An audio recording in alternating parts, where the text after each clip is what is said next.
بالله أستعينه وأستغفره ونؤمن به ونتوكل عليه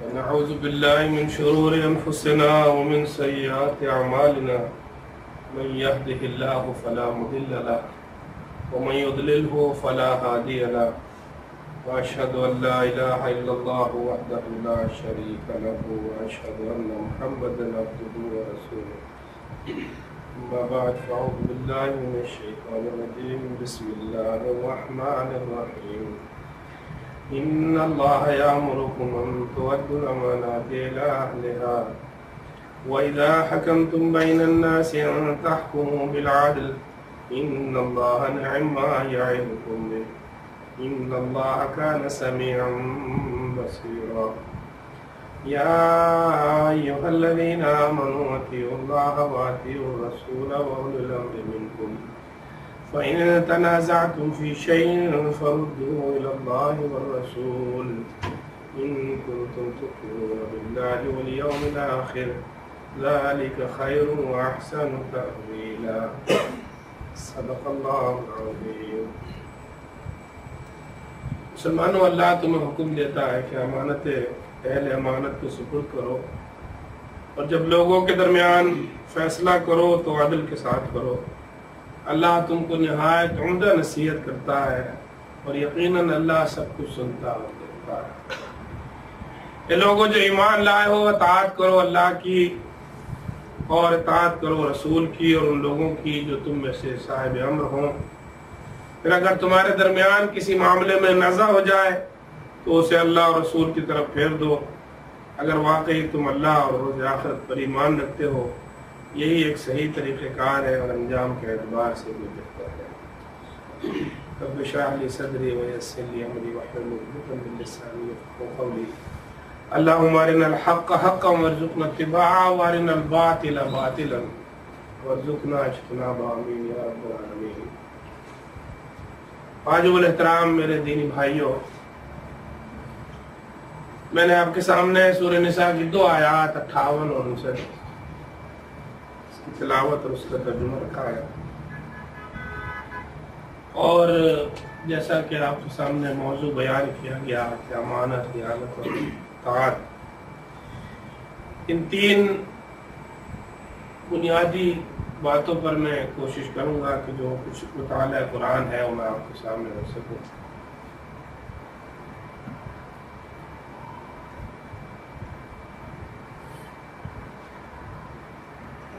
یہاں آغاز ان اللہ یامرکم سے ہوا ہے کہ اللہ تعالیٰ مسلمانوں کو حکم دے رہے ہیں۔ ان اللہ یامرکم، اس میں 2 باتیں ہیں، ایک اللہ اور دوسرا حکم، یعنی یہ اللہ کا حکم ہے۔ ان تؤدوا الامانات، کہ امانتیں اہل لوگوں کے سپرد کرو۔ 4 باتیں ہو گئیں، یہ حکم کس کا ہے؟ اللہ کا ہے، اور امانتیں اہل لوگوں کے سپرد کرنی چاہیے۔ میرے بھائیو، امر ہم اچھی طرح جانتے ہیں کہ امر کے معنی حکم کے ہیں، اور حکم کسی بھی چیز کا، کوئی بھی جو حکم دیتا ہے تو اس کا مطلب یہ ہوتا ہے کہ اس پر عمل ہونا چاہیے۔ یعنی حکم میں اور درخواست میں بڑا فرق ہے۔ اگر میں آپ سے ایک درخواست کر رہا ہوں تو وہ آپ کی مرضی ہے، آپ اسے مانیں یا نہ مانیں، لیکن اگر آپ کو کوئی ذمہ دار، چاہے وہ آپ کے والدی ہوں، والدہ ہوں، آپ کا گھر کا کوئی سربراہ ہو یا کوئی صاحب اقتدار میں سے کوئی شخص ہو جو آپ کو کوئی حکم دے تو اس کا مطلب یہ ہوتا ہے کہ اسے ماننا۔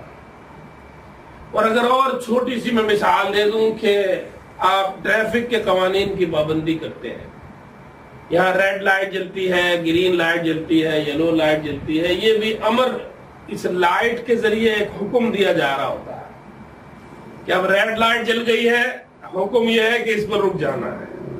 اب گرین لائٹ جل گئی ہے، اس کا امر یہ ہے کہ اب آپ چل سکتے ہیں، جا سکتے ہیں۔ اور آپ جانتے ہیں کہ اس امر کی خلاف ورزی اگر کی جائے تو اس کا کیا نقصان ہوتا ہے۔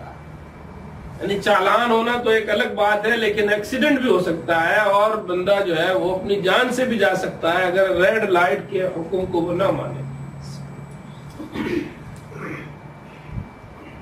دوسری بات یہ بھی ہے کہ ہر امر کے پیچھے قوت نافذہ ہوتی ہے، یعنی امر جو ہے اس کے پیچھے اگر قوت نہ ہو تو وہ امر نہیں ہوتا، اگر قوت نافذہ موجود نہ ہو تو وہ امر نہیں ہے، وہ پھر خود بخود درخواست ہو جاتی ہے۔ بالکل اسی طرح کہ باپ اگر بیٹے کو حکم دیتا ہے تو اس کے پیچھے وہ قوت موجود ہے اس کے والد ہونے کی، اور بیٹے کو اس کا حکم اس لیے ماننا ہے کہ یہ اس کے باپ کا امر ہے، حکم ہے۔ اسی طرح سے آپ اس امر کو سمجھیے کہ یہ حکم کسی عام آدمی کا نہیں ہے، کسی ریاست کا، کسی حکومت کا، کسی ادارے کے سربراہ کا نہیں، مالک کائنات کا امر ہے۔ ان اللہ یامرکم، وہ رب حکم دے رہا ہے جو سب سے زیادہ قوت رکھنے والا ہے۔ اس رب کا حکم ہے کہ مسلمانوں اپنی امانتیں اہل لوگوں کے سپرد کیا۔ اب یہاں جو دوسرا لفظ آیا ہے امانت اور اہلیت، ذرا تھوڑی سی بات میں اس پر رکھ لوں کہ امانت ہر وہ چیز ہے کہ جو کوئی شخص آپ کے حوالے کرے اور یہ امید رکھے کہ اس کی حفاظت کی جائے گی، خواہ وہ مال ہو یا وہ کسی کا راز ہو۔ ہم جب کسی کے پاس کوئی چیز رکھواتے ہیں تو کہتے ہیں کہ یہ امانت ہے، میں آپ سے یہ واپس لے لوں گا۔ امانت جو ہے وہ ہمیشہ ایسے فرد کے پاس رکھی جاتی ہے جو دیانت دار ہو، یعنی جس کے پاس، جس سے آدمی کو امید ہو کہ میں اس شخص کو اپنا راز دے رہا ہوں تو یہ میرے راز کی حفاظت کرے گا، میں اپنا مال اس کے پاس رکھوا رہا ہوں تو یہ میرے مال کی حفاظت بھی کرے گا اور وقت ضرورت مجھے یہ اس حال میں واپس بھی لوٹا دے گا۔ اسی لیے رسول اللہ صلی اللہ علیہ وسلم فرماتے ہیں کہ لا دین لمن لا امان لا، اس کا کوئی دین نہیں ہے جو امانت دار نہیں ہے۔ یعنی امانت جو ہے وہ دین کے ہونے کی علامت ہے۔ اگر کسی شخص میں امانت داری ہے تو اس کا مطلب ہے کہ وہ دیندار ہے۔ اور منافق کی نشانیوں میں بتایا گیا کہ وہ شخص، منافق کی 3 نشانی: بات کرے تو جھوٹ بولے، وعدہ کرے تو وعدہ خلافی کرے، اور امانت رکھی جائے تو اس میں خیانت کرے۔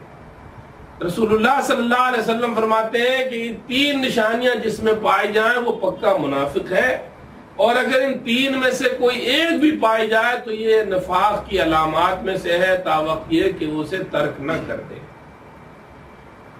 میرے عزیز اور بھائیو، امانت اہل لوگوں کے سپرد کرنا یہ اللہ کا حکم ہے۔ آئیے جائزہ لے کر دیکھیں کہ کیا میں اور آپ اللہ کے اس حکم کو پورا کر رہے ہیں یا نہیں کر رہے ہیں۔ میں نے جب اپنی زندگی کا اور اپنے قریب رہنے والے لوگوں کی زندگی کا جائزہ لے کر دیکھا تو مجھے محسوس ہوا کہ کچھ معاملات میں تو ہم اللہ کے اس حکم کی پابندی کرتے ہیں، لیکن سارے معاملات میں ہم اللہ کے حکم کی پابندی نہیں کرتے۔ میں چند مثالیں آپ کے سامنے رکھوں گا جس سے بات ذرا اور واضح ہو جائے گی کہ امانت اہل لوگوں کے سپرد کی جا رہی ہے یا نہیں کی جا رہی۔ میں یہ سمجھتا ہوں کہ جن مقامات پر اور جہاں جہاں ہمارے اپنے ذاتی مفادات پر ضرب لگ رہی ہوتی ہے یا اس کو نقصان کا اندیشہ ہوتا ہے، ہم وہاں امانتیں صحیح لوگوں کے سپرد کرتے ہیں، اور جہاں ہماری ذات کو کوئی نقصان نہیں ہو رہا ہوتا، چاہے پورا معاشرہ اس کے نتیجے میں تباہ ہو جائے، ہمیں اس کی پرواہ نہیں ہوتی، ایسے مقامات پر ہم امانت اہل لوگوں کے سپرد نہیں کرتے۔ میں ذرا اور آسان مثال دے کر آپ کے سامنے بات کو ذرا واضح کر دیتا ہوں۔ اگر آپ کے پاس 10-20 ہزار ریال ہوں اور آپ چھٹی پر اپنے ملک جا رہے ہوں تو آپ وہ امانت کس کے حوالے کرتے ہیں؟ جو صبح باہر نکلے گھر سے، جو گھر سے باہر جا رہا ہو، ایسے ہی نظر آئے، آپ اسے کہتے ہیں کہ یہ 20 ہزار رکھ لو، میں آ کر کے لے لوں گا۔ مجھے آج تک ایسا کوئی آدمی نہیں ملا جس نے یہ عمل کیا، اور کوئی کر بھی نہیں سکتا، اس لیے کہ وہ ایسے فرد کے حوالے کر کے جائے گا کہ جس کے بارے میں اسے پورا یقین ہو کہ میری یہ امانت صحیح ہاتھوں میں رہے گی اور جب میں واپس آؤں گا تو مجھے مل جائے گی۔ معلوم ہوا کہ امانت ہم اہل لوگوں کے سپرد کر رہے ہیں، لیکن اس میں ہمارا ایک ذاتی مفاد بھی وابستہ ہے، اس لیے کہ اگر وہ واپس نہ ملی تو میرا نقصان ہوگا، اس لیے میں اس حکم کی پابندی کر رہا ہوں۔ اسی طرح اگر آپ اپنی مسجد کا امام آپ کو چننا ہو تو اس امامت کے لیے بڑی ذمہ داری ہے. لوگ ڈھونڈتے ہیں، تلاش کرتے ہیں، تو اس کا کوئی کرائٹیریا، اس کا کوئی معیار مقرر کیا جاتا ہے کہ وہ عالم دین بھی ہو، وہ قرآن پڑھانا بھی جانتا ہو، وہ دیندار بھی ہو، وہ کسی فواحش اور منکرات کے اندر مبتلا نہ ہو، وہ ایک نیک اور صالح انسان ہو. اس لیے کہ وہ امام ہوگا، وہ مسجد میں سب سے آگے کھڑا کیا جائے گا، اس کے پیچھے آپ کی نمازیں ادا ہونی ہیں. اس لیے عموماً جو ہے ایسے فرد کو ڈھونڈا جاتا ہے کہ جو معاشرے کا بہتر آدمی. اس لیے کہ یہ بھی ایک امانت ہے، اور وہ امانت ایسے فرد کے ذمے سپرد کی جاتی ہے کہ جو امامت کا اہل ہو. یہ معیار اب کچھ تھوڑا سا کم ہو گیا کہ اب لوگ جو ہے وہ مسلک ذرا زیادہ دیکھنے لگے ہیں، ورنہ پہلے یہ معیار مسلک کی بنیاد پر نہیں دیکھا جاتا. میں تیسری مثال بھی آپ کے سامنے رکھتا ہوں کہ اگر آپ کی بیٹی یا بیٹے کی شادی آپ کو کرنا ہو تو اس کے لیے بیٹا یا بیٹی جو آپ ڈھونڈتے ہیں اس کا بھی آپ کے پاس اور ہمارے پاس ایک معیار ہوتا ہے کہ وہ کون ہو. وہ نیک ہو، وہ صالح ہو، وہ برسر روزگار ہو، وہ کسی غلط پارٹی کا نہ ہو، کسی برے کاموں کے اندر نہ پایا جاتا ہو. اس لیے کہ آپ کہتے ہیں کہ بیٹی جو ہے وہ امانت ہے، اور وہ امانت آپ کسی کے سپرد کرنا چاہتے ہیں. اس لیے ضروری ہے کہ اس کے 3 پشتوں تک کے بارے میں معلوم کر لیا جائے کہ کہیں ایسا نہ ہو کہ دھوکے سے آپ کے ساتھ ایسا معاملہ ہو جائے کہ آپ ساری زندگی آپ بھی اور آپ کی اولاد بھی پچھتاوے کا شکار ہو. اس لیے اس موقع پر بھی ہم امانت کو صحیح فرد کے حوالے کرنے کی فکر کرتے ہیں. یہ تو 3 مثالیں میں نے آپ کے سامنے رکھی ہیں، لیکن ان تینوں مثالوں کے اندر جو بنیادی چیز پائی جا رہی ہے وہ یہ ہے کہ ان تینوں جگہوں پر میرا اور آپ کا ذاتی مفاد ہوتا ہے، اس کو نقصان پہنچنے کا اندیشہ ہوتا ہے. لیکن ایک اجتماعی معاشرے کا مفاد جس جگہ اس کی ضرورت پڑتی ہے وہاں عموماً لوگ امانت اہل لوگوں کے سپرد نہیں کرتے. آپ نے سنا ہوگا کہ ووٹ ایک امانت ہے، ووٹ ایک امانت ہے، تو ووٹ ایک شہادت بھی ہے. آپ اس بات کی اور میں اس بات کی گواہی دے رہے ہوتے ہیں کہ جس شخص کو ہم ووٹ دے رہے ہیں یہ نیک اور صالح اور دیندار اور اللہ اور رسول کا وفادار اور معاشرے کے اندر ایک اچھا انسان. یہ گواہی ہم دینے کے لیے ووٹ کی پرچی استعمال کرتے ہیں. یہ بھی ایک امانت ہے. اب ذرا مجھے غور کر کے جائزہ لے کر دیکھ لیجیے کہ کیا واقعتاً یہ امانت ہم صحیح ادا کرتے ہیں. یہ امانت جو اتنی بڑی امانت ہے کہ اور امانتوں سے زیادہ اس کا دائرہ کار بھی وسیع ہے.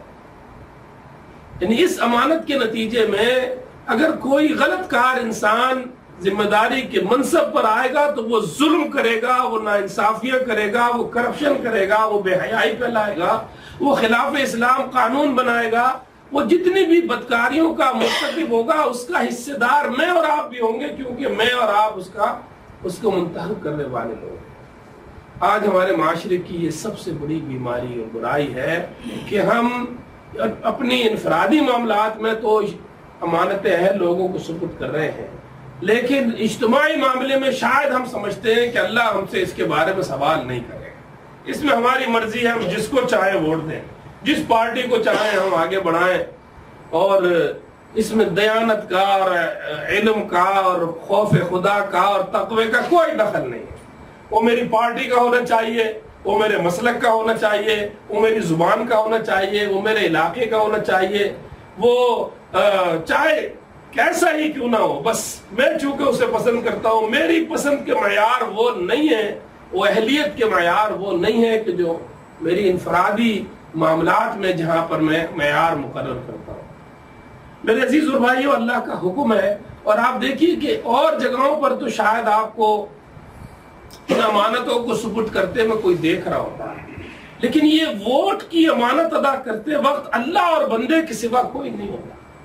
آپ ایک الگ پردے کے پیچھے جا کر کے، جو ہمارا طریقہ کار ہے اس میں الیکٹرانک ووٹس نہیں ہے، اس لیے میں وہی مثال رکھ رہا ہوں کہ ایک الگ کمرے میں جا کر کے چاروں طرف پردہ لگا ہوتا ہے، وہاں جا کر کے آپ ایک شہادت دے رہے ہوتے ہیں، ایک گواہی دے رہے ہوتے ہیں کہ میرا رب مجھے دیکھ رہا ہے، میں جس انسان کو گواہی دے رہا ہوں یہ واقعتاً اس کا اہل ہے۔ اگر یہ جھوٹی گواہی ہے تو ذرا اس حدیث کو ذہن میں رکھیے کہ نبی صلی اللہ علیہ وسلم نے فرمایا کہ جھوٹی گواہی زنا سے بھی زیادہ بدتر جرم ہے۔ جھوٹی گواہی زنا سے زیادہ بدتر جرم ہے، اور اگر ہم جھوٹی گواہی دے رہے ہوتے ہیں تو پھر ہم کیا کر رہے ہوتے ہیں؟ میرے عزیز اور بھائیو، ان تؤدوا الامانات الی اہلھا، میں نے آپ سے کہا کہ یہ اللہ کا حکم ہے، یہ کوئی درخواست نہیں ہے، اور جب رب حکم دے رہا ہے تو اس کا مطلب یہ ہوا کہ اس حکم کی اطاعت ہونی چاہیے، اور اگر اس کی اطاعت نہیں ہوگی تو اللہ رب العالمین اس کے بارے میں یقیناً پوچھے گا، یقیناً سوال کرے گا کہ میرا ایک حکم تھا، تم نے اس حکم کو کیسے پورا نہیں کیا۔ ایک چھوٹی سی ریاست بھی اگر کوئی قانون بناتی ہے تو وہ یہ چاہتی ہے کہ اس قانون پر عمل درآمد ہونا چاہیے۔ کیا اللہ کے حکم ایسے ہی ہیں کہ ان کو ٹال دیا جائے، ان پر کوئی توجہ نہ دی جائے؟ میرے عزیز اور بھائیو، اللہ نے یہ حکم دیا ہے، لیکن اس حکم کے نتیجے میں اگر ہم اس کی خلاف ورزی کرتے ہیں تو نقصان کسی اور کا نہیں، ہمارا اپنا نقصان ہوتا ہے۔ اگر ظالم اور بدکردار لوگ مسلمانوں کے اجتماعی معاملات کے ذمہ دار بنا دیے جائیں، وزیر اور سفیر اور جناب اسمبلیوں کے ممبران ہو جائیں، تو اس کا نتیجہ کیا ہوتا ہے؟ اس کا نتیجہ تو یہ ہے کہ میں اور آپ یہاں بیٹھے ہیں۔ اس کے نتیجے میں شاید میری بات آپ تک پہنچ رہی ہے کہ ہم گھروں سے بے گھر ہوتے ہیں، لوگوں کو روزگار میسر نہیں ہوتا، لوگ اپنے بچوں کو سڑکوں پر کھڑے ہو کر بیچ رہے ہوتے ہیں کہ میں اپنے بچوں کو کھانا نہیں کھلا سکتا، اس لیے کہ بدکرداروں اور کرپشن کے ماروں نے پورے ملک کو لوٹ لیا ہوتا، اور ایک کے بعد دوسرا اپنا نمبر لگائے بیٹھا ہوتا ہے کہ میں جاؤں گا تو وہ آئے گا، اور لوگ ہی ان کو منتخب کرتے ہیں، وہ آسمان سے نہیں اترا کرتے۔ یہ لوگوں کی اپنی غلطیاں ہوتی ہیں جس کے نتیجے میں 5 سال اور پھر 5 سال کے بعد بھی سبق حاصل نہیں ہوتا۔ ہم 70 سال کی ایک تاریخ رکھتے ہیں جس میں ہم نے یہ سارے مناظر دیکھے ہیں، ایک کے بعد دوسرا آتا ہے اور پہلے سے بدتر حالت لوگوں کی ہوتی چلی جاتی ہے۔ مہنگائی بڑھ گئی اور ظلم بڑھ گیا، اور جناب ڈکیتیاں اور چوریاں اور بدعنوانی اور قتل و غارت گری، یعنی پچھلے 5 سالوں کے اندر صرف ایک شہر کراچی کے اندر 25,000 سے زیادہ لوگ قتل ہوئے، 25,000 لوگ ٹارگٹ کلنگ کا شکار ہوئے، اور ایک قاتل بھی نہیں پکڑا گیا۔ اس سے زیادہ کوئی اور مثال ہو سکتی ہے بیڈ گورننس کی اور بد حکمرانی کی؟ لیکن وجہ کیا ہے؟ وجہ یہ ہے کہ لوگ انہی کو سروں پر بٹھاتے ہیں کہ جو قاتل ہیں، جو بدکردار ہیں، جو ظلم کرنے والے ہیں۔ یہ اللہ کا حکم ہے کہ امانتیں اہل لوگوں کو سپرد کرو۔ میرے عزیزو، یہ تو وہ منظر ہے جو میں آپ روزانہ دیکھتے اور ٹی وی پر اس کا مشاہدہ کرتے اور خبروں میں سنتے چلے آتے ہیں، لیکن جب لوگ امانتیں اہل لوگوں کو سپرد کر دیں تو ہمارے سامنے ایک اور منظر نظر آتا ہے، اس لیے کہ ہم اپنی اس ماضی سے کچھ سبق حاصل کریں، اس سے سیکھیں۔ ہمارا ماضی جو ایک بڑا روشن اور تابناک ماضی، میں آپ کے سامنے ان خلفائے راشدین کی مثال اس لیے رکھ رہا ہوں کہ ہمارا ان سے تعلق ہے، ہم اس تعلق کو توڑ نہیں سکتے، انہی سے ہم نے اس دین کو سیکھا ہے، انہی نے ہمیں حکومت کرنے کے آداب سکھائے ہیں۔ امیر المومنین حضرت ابوبکر صدیق رضی اللہ تعالیٰ عنہ مسلمانوں کے پہلے حکمران، رسول اللہ صلی اللہ علیہ وسلم کی وصال کے بعد منتخب کیے گئے۔ آپ کپڑوں کی تجارت کرتے تھے، جس وقت آپ کو خلیفہ منتخب کیا گیا اس کے دوسرے دن آپ اپنے کاندھوں پر کپڑا لے کر کے نکلے بیچنے کے لیے، تو لوگوں نے راستہ روک لیا اور کہا کہ امیر المومنین اگر آپ کپڑا بیچیں گے تو ہمارے معاملات کون چلائے گا؟ آپ کو آج کے بعد کپڑا بیچنے کی اجازت نہیں ہے، آپ کو ہمارے کام کرنا ہوں گے۔ اگر آپ سارا دن یہ کپڑا بیچتے رہے، انہوں نے کہا یہی تو میرا روزگار ہے۔ فرمایا نہیں، اب یہ روزگار نہیں چل سکتا، آپ کی کفالت کی ذمہ داری بیت المال کی ہوگی، ہماری ذمہ داری ہوگی، مسلمان آپ کی کفالت کے ذمہ دار ہوں گے اور آپ ہمارے معاملات کی نگرانی کریں گے۔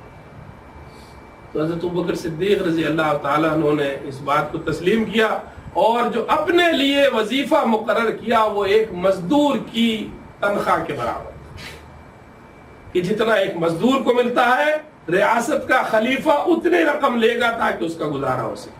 جب کسی نے سوال کیا کہ امیر المومنین اس میں آپ کا گزارا کیسے ہوگا، تو فرمایا جیسے مزدور کا گزارا ہوتا ہے۔ اگر اس کا گزارا نہیں ہوتا تو اس کا مطلب ہے اس کی تنخواہ بڑھنی چاہیے، اس کا اجرت بڑھنی چاہیے۔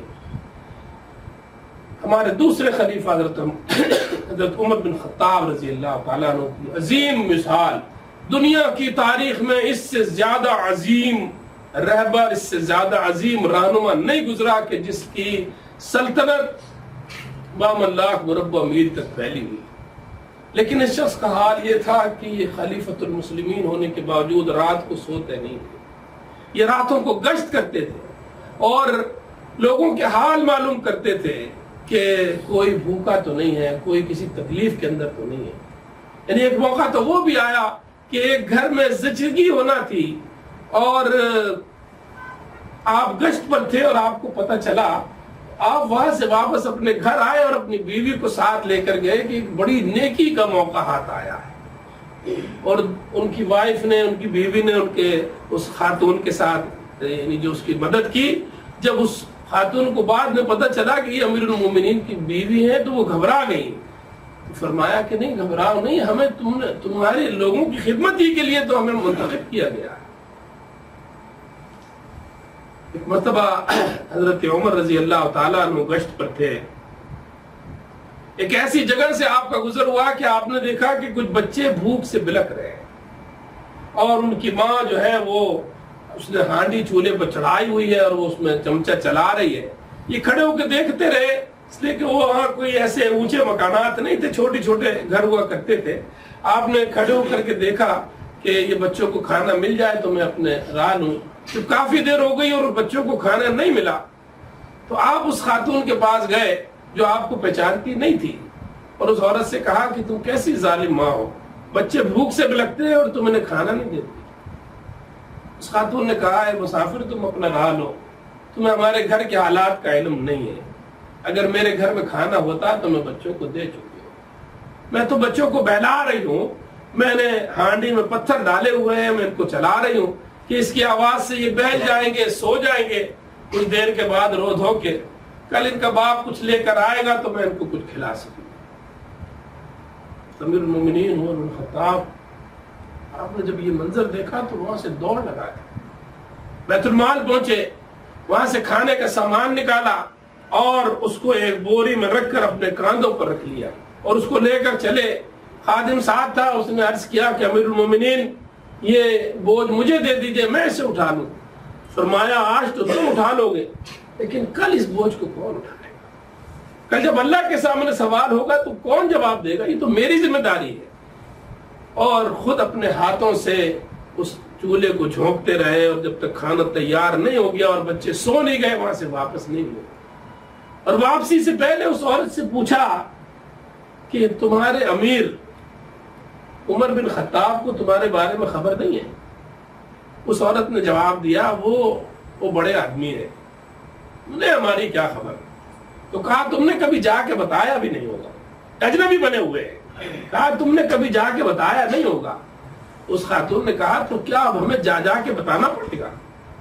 امیر المومنین کو خود خبر ہونی چاہیے کہ ان کی رعایا کس حال کے اندر ہے۔ صبح کی نماز میں لوگوں نے دیکھا کہ امیر المومنین حضرت عمر بن خطاب کی رونے کی آواز آ رہی اور اس طرح سے رو رہے ہیں جیسے ہانڈی پک رہی ہو، اور منہ پہ الفاظ یہ ہیں کہ عمر کو پتا ہونا چاہیے تھا، عمر کو معلوم ہونا چاہیے تھا، عمر کو کیوں خبر نہیں تھی کہ اس گھر کے اندر اس گھر کا وظیفہ مقرر کیا۔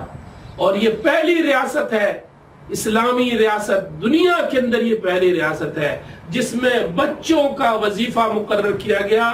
دودھ پیتے بچے کو بھی حکومت کی طرف سے وظیفہ ملا کرتا تھا، کوئی بھوکا نہیں سوتا تھا اس ریاست کے اندر۔ آج ہمارے ہاں بھوک کی وجہ سے لوگ اپنے بچوں کو بھیج دیتے ہیں اور ہمیں اس کا احساس نہیں ہوتا کہ اس کا ذمہ دار کون ہے۔ میرے عزیز اور بھائیوں، یہ جب اہل لوگوں کے ہاتھوں میں ذمہ داریاں ہوتی ہیں تو حکمران جب اچھے ہوتے ہیں تو لوگ بھی اچھے ہو جاتے ہیں، اگر حکمران برے ہوں تو عوام بھی بری ہوتی ہے، یا یوں کہہ لیجئے جب برے لوگ ہوتے ہیں تو برے حکمرانوں کو لاتے ہیں، اور جب برے حکمران ہوتے ہیں تو عوام بھی ویسے ہی بری ہوتی چلی جاتی ہے۔ یعنی اگر ہمارے بڑے ذمہ داران پاناما لیکس میں ملوث ہوں تو ہماری عام عوام کم از کم بجلی چور تو ضرور ہوتی ہے۔ کہتے ہیں، اور پھر اس کے دلائل لوگوں کے پاس موجود ہوتے ہیں کہ سب چور ہیں، اس لیے اگر میں نے کیے تو کوئی حرج نہیں ہے۔ لیکن اگر حکمران اچھے ہوں تو پھر عوام پر اس کے اثرات کیسے پڑتے ہیں، اس کی بھی ایک مثال میں آپ کے سامنے رکھتا ہوں، اور وہ مثال بھی سیدنا عمر رضی اللہ تعالیٰ عنہ کی ہے کہ ایک بار گشت کرتے ہوئے آپ ایک ایسی جگہ پہنچے کہ فجر کا وقت ہونے والا تھا۔ ایک گھر سے ماں اور بیٹی کے مکالمے کی آواز آ رہی ہے۔ ماں بیٹی سے کہہ رہی ہے کہ بیٹی اٹھ جا، فجر کا وقت ہونے والا ہے، اور اگر اٹھ گئی ہے تو بکریوں کا دودھ نکال لے اور دودھ میں تھوڑا پانی ملا دے۔ یہ باہر کھڑے حضرت عمر سن رہے ہیں، اس کا دور ہے سیدنا عمر رضی اللہ عنہ اور بیٹی ماں کے درمیان گفتگو یہ ہو رہی ہے کہ دودھ نکال لینا اور اس میں پانی ملا دینا۔ بیٹی نے جواب دیا کہ ماں مجھے پتا نہیں ہے کہ امیر المومنین نے حکم دیا ہے کہ کوئی ملاوٹ نہ کرے۔ ماں جواب دیتی ہے کہ بیٹی امیر المومنین تو سو رہے ہوں گے، ان کو کیا خبر ہوگی، تو اپنا کام کر جو میں تجھ سے کہتا ہوں۔ بیٹی جواب دے رہی ہے کہ امیر المومنین تو سو رہے ہوں گے، لیکن ماں وہ تو نہیں سو رہا ہوگا، وہ حی القیوم، وہ رب کائنات، وہ تو جاگ رہا ہے، اس کو تو نیند نہیں آتی، اس کو تو اونگ نہیں آتی۔ یہ جواب سنا ہے اور امیر المومنین وہاں سے واپس اپنے گھر پہنچے اور جا کر اپنی بیوی سے کہا کہ مبارک ہو، میں نے اپنی بہو تلاش کر اور اپنے بیٹے کا نکاح اس بیٹی سے کر دیا۔ یہ ہے دیانتدار اور امین لوگوں کا طرز عمل کہ جو لوگوں کی تربیت بھی کرتے ہیں اور عدل اور انصاف پر قائم رہتے ہیں۔ دوسری آیت میں اللہ فرماتے ہیں کہ وَإِذَا حَكَمْتُمْ بَيْنَ النَّاسِ، اور جب لوگوں کے درمیان فیصلہ کرو تو أَن تَحْكُمُوا بِالْعَدْلِ، تو پھر عدل کیا کرو۔ عدل اسلام کی بنیاد ہے۔ اسلامی معاشرت کے اندر اگر عدل نہیں ہوگا تو اور کس جگہ ہوگا؟ مسلمانوں کو بھیجا ہی اس لیے گیا ہے کہ وہ نظام قسط قائم کریں، عدل کے نظام کو قائم کریں۔ یہ اللہ کا حکم ہے کہ عدل قائم کرو اور سچی گواہی دینے والے بنو، خواہ اس کی زد میں تمہارے اپنے ماں باپ ہی کیوں نہ آتے۔ ان تحکموا بالعدل، اللہ تمہیں حکم کیا دے رہا ہے کہ جب لوگوں کے درمیان فیصلہ کرو تو عدل کے ساتھ کرو۔ رسول اکرم صلی اللہ علیہ وسلم کی زندگی میں فاطمہ بنت قیس جو مدینہ کی ایک بڑی امیر گھرانے کی خاتون تھی، ان کا ایک مقدمہ آیا جو چوری کا مقدمہ تھا، اور لوگوں نے اسامہ بن زید جو نبی صلی اللہ علیہ وسلم کے بڑے چہیتے تھے اور بڑا پیار کرتے تھے اسامہ سے، انہیں سفارشی بنانے کی کوشش کی اور کہا کہ اسامہ رسول اللہ صلی اللہ علیہ وسلم سے شفاعت کریں، سفارش کریں تاکہ اس خاتون کے ساتھ نرمی کا معاملہ ہو۔ اللہ کے رسول صلی اللہ علیہ وسلم نے مقدمہ سننے کے بعد جب حضرت اسامہ نے شفاعت کی، سفارش کی، تو رسول اللہ صلی اللہ علیہ وسلم کا چہرہ مبارک غصے سے سرخ ہو گیا، اور آپ نے فرمایا خدا کی قسم اگر محمد کی بیٹی فاطمہ بھی اس مقدمے میں لائی جاتی تو فیصلہ قرآن کے مطابق ہی ہوتا، اس پر اسی طرح حد جاری کی جاتی۔ اور پھر آپ نے فرمایا کہ تم سے پہلے کی قومیں ہلاک ہو گئی اس لیے کہ ان کا بڑا پکڑا جاتا تو چھوڑ دیا جاتا اور چھوٹا پکڑا جاتا تو سزا دی جاتی۔ کیا آج یہ ہمارے معاشرے کے اندر نہیں ہو رہا ہے؟ جو بڑے بڑے جو لاکھوں کروڑوں کے کرپشن کے ذمہ دار ہیں وہ 2-4 لاکھ دے کر کے چھوٹ جاتے ہیں، لیکن اگر کوئی معمولی سا چوری کرنے والا پکڑا جائے تو اسے 10-10 سال اور 20-20 سال کی سزا ہو جاتی ہے۔ یہ عدل کا خون نہیں تو کیا ہے؟ عدل اسلامی معاشرے کی بنیاد ہے۔ مسلمانوں کے معاشرے میں عدل ہونا چاہیے، اور اس کا ابتدا انسان کے اپنے گھر سے ہے۔ اپنے بیوی اور ماں کے درمیان بھی انسان کو عدل کرنا ہے اور اپنے معاشرے کے اندر بھی عدل کرنا ہے۔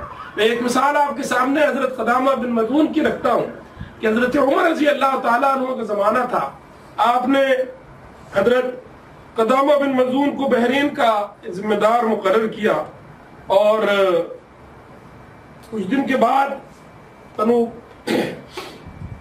بنو قیس کا سردار جاروت یہ مدینہ آیا، اور اس نے آ کر حضرت عمر سے شکایت کی کہ آپ کا جو گورنر ہے وہ شراب پیتا ہے، اور اسے میں نے نشے کی حالت میں دیکھا۔ حضرت عمر نے پوچھا کہ تمہارے پاس کوئی گواہ ہے؟ جاروت نے کہا کہ ہاں میرے پاس گواہ ہے، گواہی بھی تمہارے پاس موجود نہیں ہے، اس لیے ابھی ذرا اطمینان رکھو۔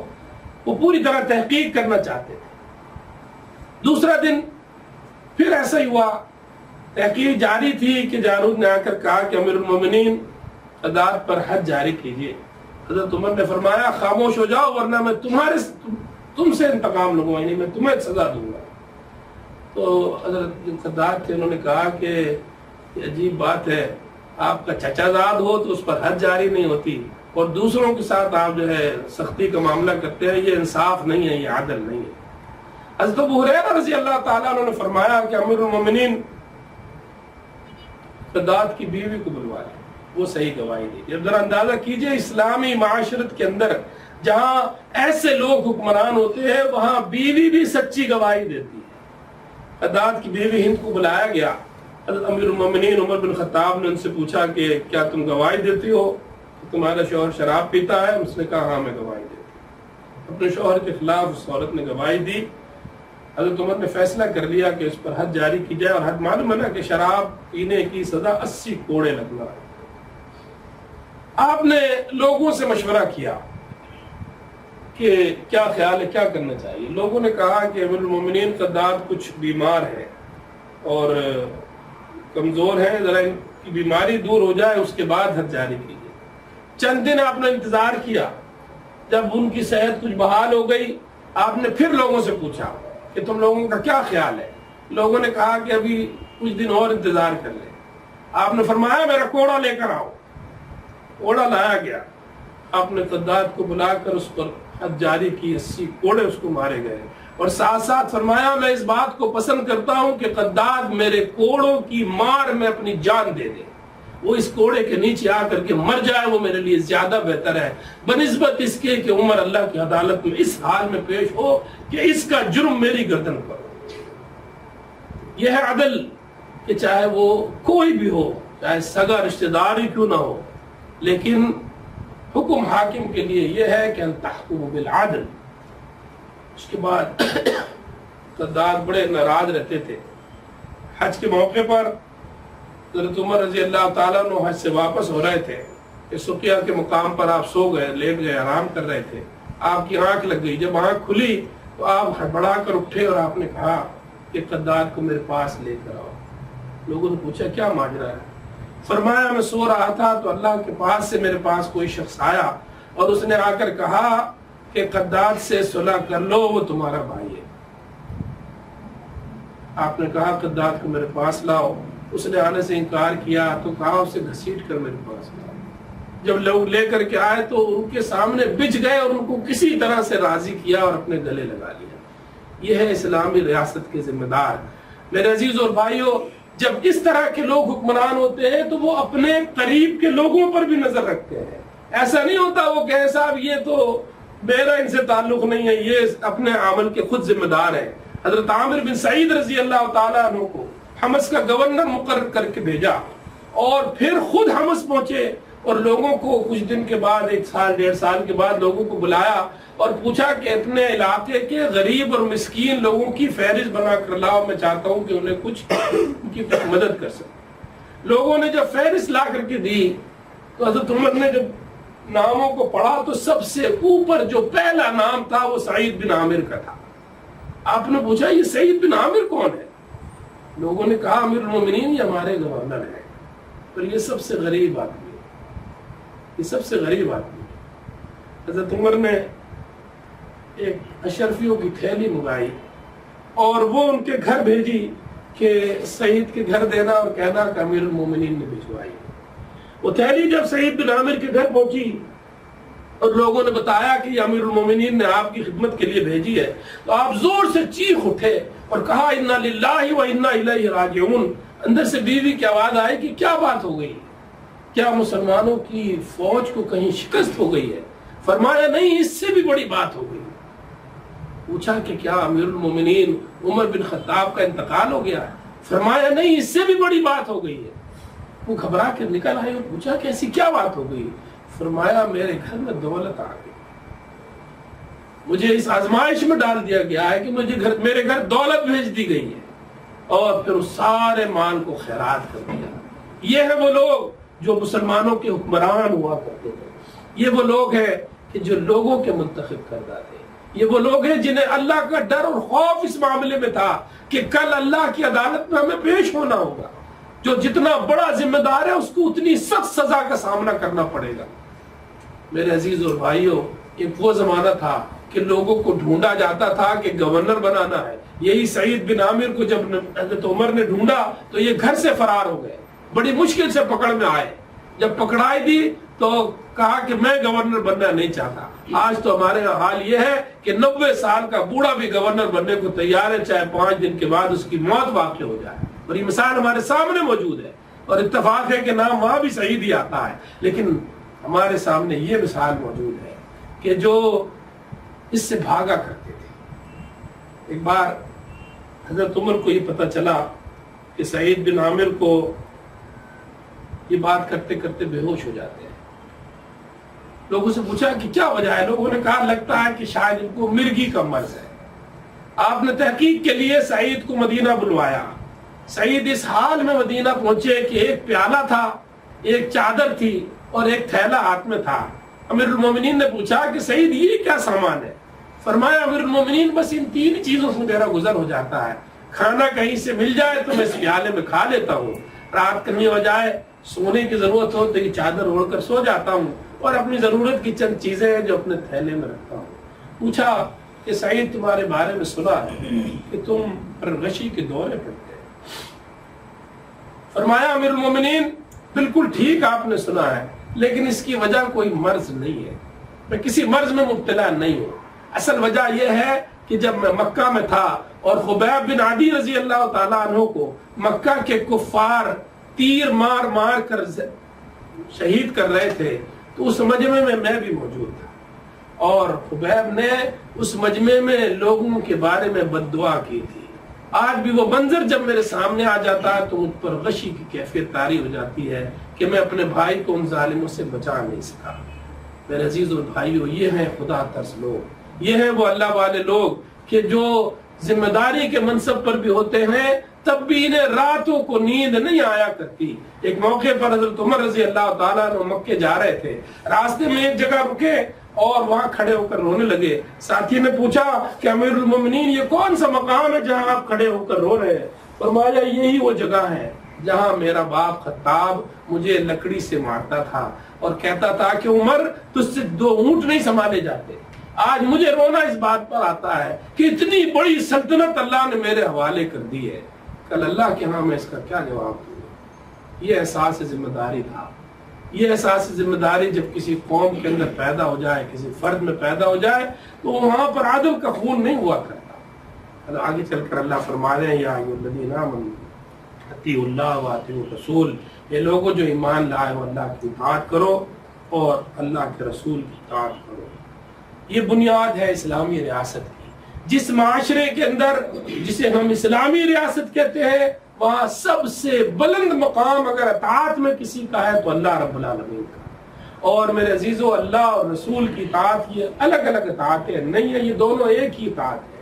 اس لیے کہ خود نبی صلی اللہ علیہ وسلم فرماتے ہیں کہ جس نے میری اطاعت کی اس نے اللہ کی، جس نے میری نافرمانی کی اس نے اللہ کی نافرمانی کی. تو نبی کی اطاعت اللہ کی اطاعت ہے. پھر اللہ فرما رہے ہیں کہ اطیعوا اللہ واطیعوا الرسول. تمہاری زندگیوں میں اگر سب سے بلند مقام پر اطاعت ہونی چاہیے تو کس کی؟ اللہ کی اور اس کے رسول.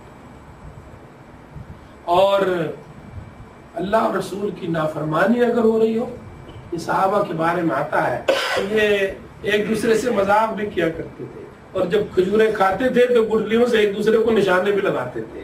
لیکن جب کبھی اللہ اور رسول کی حدود کی خلاف ورزی کی کوئی بات سنتے تو ان کی پتلیاں ہلنے لگتی تھی، یہ غصے سے کھڑے ہو جاتے تھے. اس بات کو برداشت نہیں کیا جاتا تھا کہ اللہ اور رسول کی نافرمانی ہو رہی ہو، اس کے حکم عدولی ہو رہی ہو، اس کی خلاف ورزی کی جا رہی ہو. میں نے تو ابھی چند روز پہلے سنا بلکہ پڑھا کہ سپریم کورٹ کے ایک جسٹس نے کہا مجھے حیرت ہوتی ہے، اور وہ خود جسٹس مسلمان نہیں ہے. اس نے کہا مجھے حیرت ہوتی ہے مسلمانوں کے وکیل شراب کے حق میں دلائل دے رہے ہیں، ہائی کورٹ نے شراب پر پابندی لگائی، سندھ ہائی کورٹ نے، اس مقدمے کو اس فیصلے کو چیلنج کر دیا گیا پاکستان کی سپریم کورٹ میں۔ اسلامی جمہوریہ پاکستان کی سپریم کورٹ کے اندر شراب پر سے پابندی اٹھائی جائے، یہ مطالبہ لایا گیا، اور دلائل مسلمان وکیل دے رہے ہیں شراب کے جائز ہونے کا اور شراب کے حلال ہونے کا۔ وہ کہتا ہے مجھے حیرت ہوتی ہے کہ یہ مسلمان بھی ہیں اور شراب کے حق میں دلائل بھی دیتے ہیں۔ اطیع اللہ و اطیع الرسول، اللہ کا حکم کیا ہے؟ اللہ کی اطاعت کرو اور اس کے رسول کی اطاعت کرو، وَأُولُو الْأَمْرِ مِنْكُمْ، اور ان لوگوں کی اطاعت کرو جو تم میں صاحب امر ہو۔ یہ تیسری اطاعت کیا ہے؟ اللہ کی اطاعت، اللہ کے رسول کی اطاعت اور صاحب امر کی اطاعت۔ یعنی اگر تمہارے مسلمان حکمران اللہ اور رسول کے وفادار حکمران تمہارے ہوں تو ان کی اطاعت ایسی ہے کہ جیسے نبی کی اطاعت ہے۔ اسی لیے رسول اللہ صلی اللہ علیہ وسلم فرماتے ہیں جس نے میرے امیر کی اطاعت کی اس نے میری اطاعت کی، جس نے میری اطاعت کی اس نے اللہ کی اطاعت کی، جس نے میرے امیر کی نافرمانی کی اس نے میری نافرمانی کی، جس نے میری نافرمانی کی اس نے اللہ کی نافرمانی کی۔ مسلمانوں کی ریاست میں مسلمانوں کی ریاست کا امیر رسول کا نائب ہوتا ہے۔ میری بات سمجھ رہے ہیں؟ مسلمانوں کی ریاست میں مسلمانوں کی ریاست کا امیر رسول کا نائب ہوتا ہے، اس کا اتنا بڑا مقام ہے۔ لیکن آج حال یہ ہے کہ وہ نائب جو ہے وہ پاناما لیکس میں پایا جاتا ہو، وہ نائب جو ہے وہ 10% میں پایا جاتا ہو، بے ایمان اور جھوٹ بولنے والا ہو، تو وہ نبی کا نائب نہیں ہو سکتا۔ نبی کا نائب تو وہ ہوگا جو خود نبی کا مطیع اور فرمانبردار ہو اور اس کی اطاعت کرنے والا ہو۔ میرے عزیزوں، یہ اطاعت اور یہ محبت، یہ اطاعت اللہ اور رسول کی اطاعت بغیر محبت کے ممکن نہیں ہے۔ جب تک وہ محبت نہیں ہوگی اللہ اور اس کے رسول صلی اللہ علیہ وسلم سے، بندہ اس کی اطاعت نہیں کر سکتا۔ اسی لیے اللہ کے نبی صلی اللہ علیہ وسلم فرماتے ہیں لا یؤمن احدکم حتی احب الیہ من ولدہ ووالدہ والناس اجمعین، خدا کی قسم تم مومن نہیں ہو سکتے اس وقت تک جب تک اپنی اولاد سے زیادہ، اپنے والدین سے زیادہ اور تمام انسانوں سے زیادہ مجھ سے محبت نہ کرنے لگو۔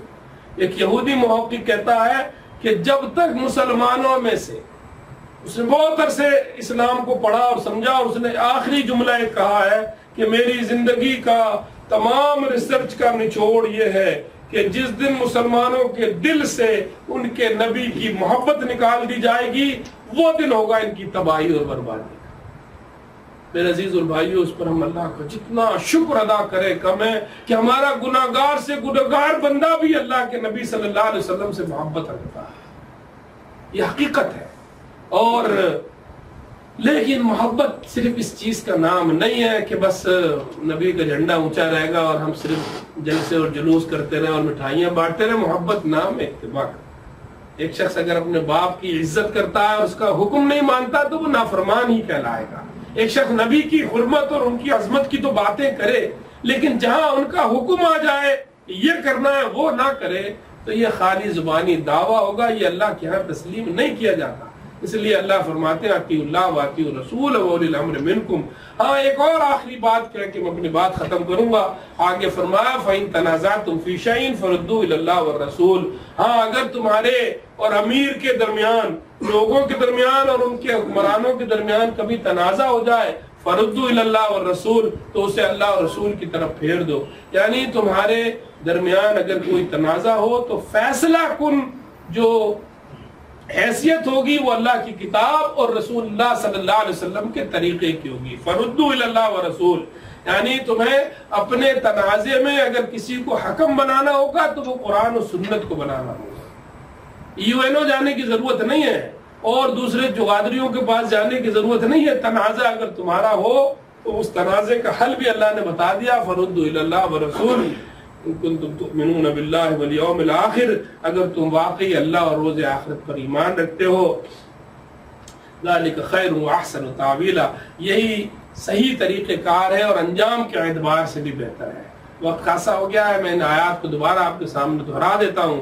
اللہ رب العالمین کا فرمان ہے ان اللہ یامرکم ان تؤدوا الامانات الی اہلھا، مسلمانوں اللہ تمہیں حکم دیتا ہے کہ امانتیں اہل لوگوں کے سپرد کرو۔ وَإِذَا حَكَمْتُمْ بَيْنَ النَّاسِ جب لوگوں کے درمیان فیصلہ کرو ان تحکموا بالعدل تو پھر عدل کیا کرو. ان اللہ نعم ما یعظکم بہ اللہ تمہیں نہایت عمدہ نصیحت کرتا ہے. ان اللہ کان سمیعا بصیرا کہ اللہ سننے والا اور دیکھنے والا ہے. یا ایھا الذین آمنوا اے لوگوں جو ایمان لائے ہو اطیعوا اللہ و اطیعوا الرسول اطاعت کرو اللہ کی اور اطاعت کرو رسول کی. وَأُولُو الْأَمْرِ مِنْكُمْ اور ان لوگوں کی جو تم میں صاحب امر ہوں. فَإِن تَنَازَعْتُمْ فِي شَيْءٍ اگر تمہارا کسی معاملے میں تنازع ہو جائے فَرُدُّوا إِلَى اللَّهِ وَالرَّسُولِ تو اسے اللہ اور رسول کی طرف پھیر دو. ان کنتم تؤمنون باللہ اگر تم اللہ پر ایمان رکھتے ہو اور روز آخرت پر ایمان رکھتے ہو والیوم الآخر ذالک خیر یہی چیز بہتر ہے واحسن تاویلا اور انجام کے اعتبار سے بھی ٹھیک ہے. میرے عزیز اور بھائیو ہمیں اس موقع پر غور کرنے کی ضرورت ہے کہ اللہ نے ہمیں جو امانتیں دے رکھی ہے وہ ہم صحیح اس کا استعمال کریں. بالخصوص اس امانت کو جس کا دائرہ کار بڑا وسیع ہے اور جس کا انجام بھی بڑا بھیانک ہوتا ہے. اگر وہ غلط فیصلے ہوں ہمیں اپنے فیصلوں پر نظر ثانی کرنی چاہیے. دیندار اور صحیح لوگ ایک بات کہا کرتے ہیں صاحب یہ فلاں آدمی تو بڑا دیندار ہے اللہ والے ہم ان کو ووٹ دیتے ہیں لیکن یہ جیتتے نہیں ہیں اس لیے ہم بے ایمان کو ووٹ دے کے آ جاتے ہیں. یہ عجیب تعبیر ہے کہ آپ ایک جھوٹے آدمی کی گواہی کیسے دیتے ہیں, ایک زنا سے بدتر کام کیسے کر سکتے ہیں. آپ اسی کو اپنا ووٹ دیجئے خواہ وہ ہار جائے. وہ ہارتا نہیں ہے, ہارتے دوسرے لوگ ہیں. اس لیے کہ آپ کو ایک سچی گواہی دینا ہے. اس سے آپ کا مطلب نہیں ہونا چاہیے کہ وہ جیتتا ہے یا ہارتا ہے. آپ نے کس بات کی گواہی دی؟ یعنی وہ آدمی اگر ہار جاتا ہے تو وہ اسی وجہ سے تو ہار جاتا ہے کہ سارے لوگ بے ایمان کی طرف چلے جاتے ہیں اور وہ نیک آدمی صالح آدمی کو چھوڑ دیتے ہیں کہ نہیں جی یہ تو مولوی صاحب ہیں ان کے بس کا کچھ نہیں ہے. تو پھر ٹھیک ہے اس کے بعد جو کچھ ہوتا ہے وہ ہمیں بھگتنا پڑتا ہے. میرے عزیزو یہ ایک ایسا موضوع ہے کہ جس پر میں وقت بات کرنا چاہوں تو شاید رات گزر جائے لیکن یہ موضوع ختم نہ ہو.